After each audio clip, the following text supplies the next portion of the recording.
पिछले एपिसोड में हमने देखा था कि कैसे एंसेस्टर्स यांग ने सिटी लॉर्ड के बॉडी के अंदर से उसके इंटरनल बुक को बाहर निकाल लिया था, जिस बुक के अंदर एंसेस्टर्स यांग के सारे डिसाइपल्स के नसीब लिखी हुई थी। यहाँ तक कि उनके नसीब में अलग अलग तरह के डेथ लिखे हुए थे, जिन्हें देखकर एंसेस्टर काफ़ी हैरान हो गए थे। लेकिन साथ ही हमने देखा था कि कैसे लियान अपने साथियों के साथ स्पिरिट से फाइट करते हुए काफ़ी ज़्यादा स्ट्रगल कर रही थी। वो लोग चाहे जितने भी ज़्यादा उन स्पिरिट्स के ऊपर अटैक कर लिए, उनके अटैक का उन स्पिरिट्स के ऊपर कोई असर नहीं हो रहा था, जिसकी वजह से उनके पावर्स भी काफ़ी तेज़ी के साथ ख़त्म हो रहे थे। लेकिन इससे पहले कि उनमें से कोई वहाँ पर चोट खा पाता, अचानक ही एंसेस्टर ने अपने पूरे पावर का इस्तेमाल करना स्टार्ट कर दिया था। जहाँ पर सबसे पहले एंसेस्टर ने अपने डिसाइपल्स को बचाने के लिए उनके सामने एक मैजिकल वेपन क्रिएट किया था, ताकि वो उन स्पिरिट से फाइट कर सके। जबकि वही दूसरी तरफ फैंसी को एंसेस्टर ने बचा लिया था और उसे पूरी तरह से रिकवर करा दिया था। तो अब आगे इस नेक्स्ट एपिसोड के शुरुआत में हम फेंगडू सिटी के मेन हॉल का सीन देखते हैं, जहां पर फैंसी एंसेस्टर के लिए बहुत ही प्यार से चाय बना रही थी। लेकिन ये देखकर ओल्ड लेडी काफी हैरान होकर कहने लगती है कि आखिर इस लड़की में ऐसी कौन सी बात है जो कि ये इस तरह से चाय बना रही है और आपने मेरी चाय को इस तरह से ठुकरा दिया। लेकिन बहुत ही जल्दी ओल्ड लेडी को एहसास होता है कि फैंसी जो चाय बना रही है उसका टेक्निक और उसकी स्पेशल पावर, उसमें लॉक करने वाला तरीका काफी ज़्यादा यूनिक था, जिसकी वजह से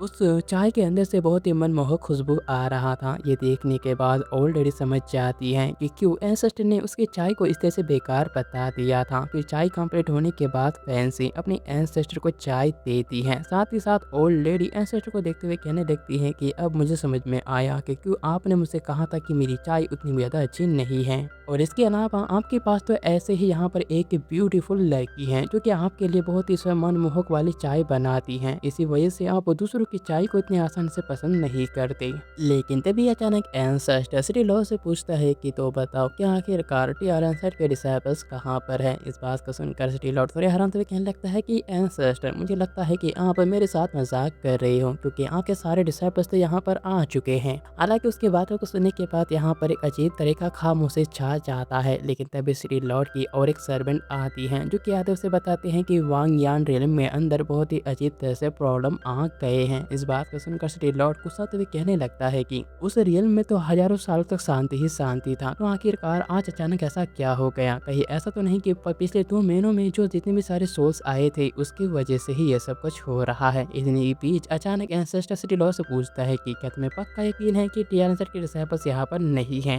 लेकिन तभी एंसेस्टर के बातों को सुनने के बाद सिटी लॉर्ड काफी घबरा जाता है। वो डरते हुए कहने लगता है कि एंसेस्टर, मुझे पूरी तरह से यकीन नहीं है कि आपके सारे डिसाइपल्स यहाँ पर हैं या फिर नहीं। हो सकता है कि आप जो कह रहे हो इसमें से कोई डिसाइपल अभी भी मिसिंग हो। लेकिन मेरे सर्वेंट ने जिस रियलम के बारे में मुझे बताया वो रियलम काफी ज़्यादा खतरनाक है, क्योंकि उसमें बहुत ही ज़्यादा खतरा होता है और साथ ही साथ वहाँ पर ऐसे सोल्स होते हैं जो कि कभी भी रिकार्नेशन के लिए नहीं चाहते। लेकिन अगर आप उस जगह पर आप एक बार एंटर हो गए तब आप वहाँ पर जाने के बाद ही मारे जाओगे। और इसके अलावा मैं यहाँ का सिटी लॉर्ड होने के बावजूद भी मैं उस जगह को अवॉइड करता हूँ, क्योंकि वो जगह काफ़ी ज़्यादा डेंजरस है। लेकिन अगर आप वहाँ पर गए तो आप मारे जाओगे और मैं नहीं चाहता कि आपका इतना यूनिक बॉडी इस तरह से डिस्ट्रॉय हो जाए। लेकिन यहाँ एंसेस्टर उसकी बातों को इग्नोर करते हुए कहने लगता है कि चलो ठीक है, तो मुझे रास्ता दिखाओ। अब यहाँ पर बेचारे सिटी लॉर्ड के पास कोई दूसरा ऑप्शन ही नहीं होता, वो भी एंसेस्टर के बात को चुपचाप मान लेता है। जिसके बाद अगले ही पल सिटी लॉर्ड एंसेस्टर और उसके बाकी सारे डिसाइपल्स को लेकर वांग शैंग शी जगह रियल में लेकर चले जाते हैं, जहाँ पर उनके सामने एक बड़ा सा समुंदर था। यहाँ तक कि सिटी लॉर्ड से बताता है कि यह जगह बहुत ज़्यादा अजीब है, क्योंकि अगर एक बार कोई भी यहाँ पर एंटर हो जाता है तो उसके सारे के सारे पावर्स अजीब तरह से ख़त्म होने लग जाते हैं। और इसी वजह से मैं भी इस जगह को जितना हो सके उतना अवॉइड करता हूँ, क्योंकि मुझे भी जगह के बारे में कुछ खास मालूम नहीं। लेकिन ड्रैगन किंग ये देखकर कहने लगता है कि यहाँ पर तो सिर्फ एक मामूली सा समुंदर है, इसे डरने की क्या बात। और इतना कहते ही ड्रैगन किंग आगे बढ़ता है। लेकिन आगे जाने के बाद अचानक ही ड्रैगन किंग समुद्र के किनारे उसके पानी के अंदर ही गिर जाता है। ये देखकर सभी हैरान थे। लेकिन ड्रैगन किंग काफी तेजी के साथ ऊपर उठते हुए कहने लगता है कि हाँ, अब मुझे लगता है कि यह जगह थोड़ी अजीब है। लेकिन ये देखकर सिटी लॉर्ड काफी घबराते हुए कहने लगता है रुक जाओ, तुम वहां से आगे नहीं जाना। जबकि वही दूसरी तरफ ड्रैगन किंग की हालत अब खराब होने लगा था। उसके बॉडी में एक अलग तरह का ब्लैक एनर्जी लगने लगता है। तभी सिटी लॉर्ड उसे बताता है कि जगह काफी ज्यादा डेंजरस होता है, क्योंकि कोई भी अगर एक बार इसके अंदर एंटर होता है तो उसका पावर पूरी तरह से खत्म होने लगता है, उसका सोल भी डिस्ट्रॉय होने लगता है, उसको चारों तरफ ब्लैक एनर्जी आ जाता है। लेकिन यहाँ एंसेस्टर्स के बात को इग्नोर करके सबसे पहले ड्रैगन किंग को ठीक करता है। एंसेस्टर के पावर की वजह से ड्रैगन किंग बहुत ही आसानी के साथ ठीक हो जाता है और पहले से बहुत ही ज़्यादा तंदुरुस्त लगने लगता है। कि वही दूसरी तरफ सिटी लॉर्ड अभी भी एंसेस्टर को समझाने की कोशिश कर रहा था कि हमें जगह में एंटर नहीं होना चाहिए, लेकिन फिर भी एंसेस्टर उसकी बातों को इग्नोर करते हुए ड्रैगन किंग और अपने बाकी सारे डिसाइपल्स को लेकर उस जगह के अंदर एंटर हो जाता है। ये देखने के बाद सिटी लॉर्ड और ओल्ड लेडी दोनों ही काफी हैरान हो जाते हैं। लेकिन तभी अचानक ओल्ड लेडी अपने मास्टर से डरते हुए कहने लगती है कि मास्टर, मुझे लगता है कि मेरा कल्टीवेशन उतना ज़्यादा हाई नहीं है कि मैं इस समुद्र के अंदर जा सकूं, इसलिए आप ही अंदर चली जाइए, यहाँ की दुनिया को मैं देख लूंगी। लेकिन इससे पहले कि यहाँ सिटी लॉर्ड कुछ और कह पाता, एंसेस्ट अपने पावर से सीधे उसे अपने पास से खींच लेता है। हालांकि सिटी लॉर्ड फिर भी बाहर आने की कोशिश कर रहा था क्योंकि वह जगह काफी अच्छी तरह से जानता था कि यह प्लेस कितना खतरनाक है। लेकिन जब वो हैरान होकर एंसेस्टर और उसके डिसाइपल्स को देखता है तो काफी हैरान हो जाता है क्योंकि एंसेस्टर ने अपने डिसाइपल्स के चारों तरफ एक स्पिरिचुअल बैरियर बनाकर रखा था। ये देखकर सिटी लॉर्ड हैरान होकर सोचता है कि आखिरकार ये बंदा कितना ज्यादा स्ट्रॉन्ग है जो कि अपने डिसाइपल्स के चारों तरफ अपने प्राइम डायल एनर्जी का इस्तेमाल कर रहा है। लेकिन तभी इसी के दौरान अचानक ही एंसेस्टर सिटी लॉर्ड के ऊपर अटैक कर देते हैं। लेकिन हमें पता चलता है कि अटैक सिटी लॉर्ड के ऊपर नहीं बल्कि उसके पीछे एक ब्लैक कलर का टोर्नेडो था उसके ऊपर हुआ था। ये देखकर सिटी लॉर्ड डरते हुए कहने लगता है कि ये तो वो सोल हैं जिनके अंदर बहुत ही ज्यादा नफरत भरा हुआ है,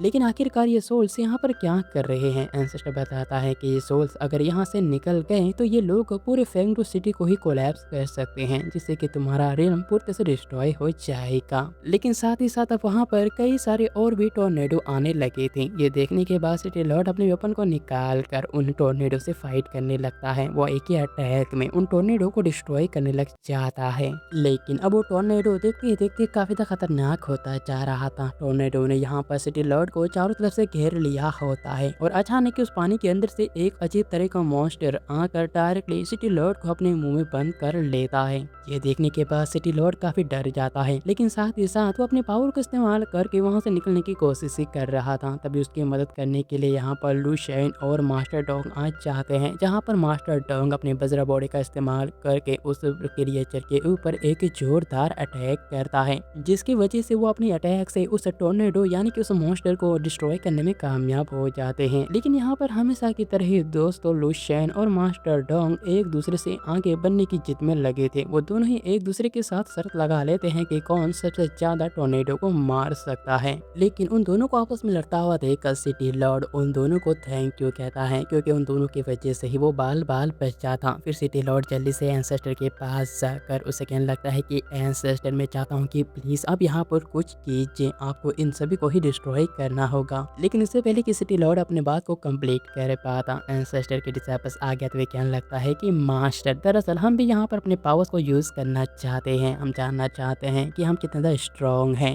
उनके इतने ज़्यादा उत्साह भरे चेहरे को देखने के बाद एंसेस्टर भी उनको मान जाते हैं, जिसके बाद देखते देखते लियान और उसके बाकी सारे साथी भी उन ब्लैक कलर के टोर्नेडो के ऊपर अटैक करना स्टार्ट कर देते हैं और यहाँ पर वो सभी अपने पावर्स का काफी अच्छे तरह से इस्तेमाल करके उन्हें टक्कर देते हैं। लेकिन तभी अचानक उनके तरफ एक बहुत ही बड़ा ब्लैक कलर का टोर्नेडो आने लग जाता है, जिसकी वजह से मास्टर टोंग और मास्टर लुशियन भी उसे रोक नहीं पाते। ये देखकर एंसेस्टर कहने लगता है कि ये अपने लिमिट तक पहुंच चुका है। लेकिन तभी अचानक उस टोर्नेडो के अंदर से एक मॉन्क बाहर आता है, जो कि बाहर आते ही एंसेस्टर को कहने लगता है कि तुम प्यूरिफाइंग स्टेज के कल्टीवेटर हो, तुम्हें यहाँ पर नहीं रहना चाहिए, जितना जल्दी हो सके यहाँ से निकल जाओ। लेकिन सिटी लॉर्ड बताता है कि ये कोई आम आदमी नहीं बल्कि टेलनसेट के मास्टर हैं, जिनका नाम एंसेस्टर जुयांग है। लेकिन तभी उन सभी को एहसास होता है कि उस टोर्नेडो के अंदर जितने भी सारे बहुत ही ज्यादा इविल स्पिरिट्स थी, उनकी नफरतें और भी बढ़ने लगी हैं और वो सभी अब एंसेस्टर के पुअर एनर्जी को देखकर उसे खाने के लिए उनकी तरफ काफी तेजी के साथ जाने लग जाते हैं। ये देखने के बाद वहाँ मॉन्क आगे आकर अपने बुद्धा मॉन्क टेक्निक को इस्तेमाल करने लगता है। वहाँ पर जितने भी सारे इविल स्पिरिट्स काफी नजदीक आ रहे थे, वो उन सभी को ही डिस्ट्रॉय करने लगता है। लेकिन मरने से पहले वो स्पिरिट्स कहने लगते हैं कि प्लीज हमें जाने दीजिए, हम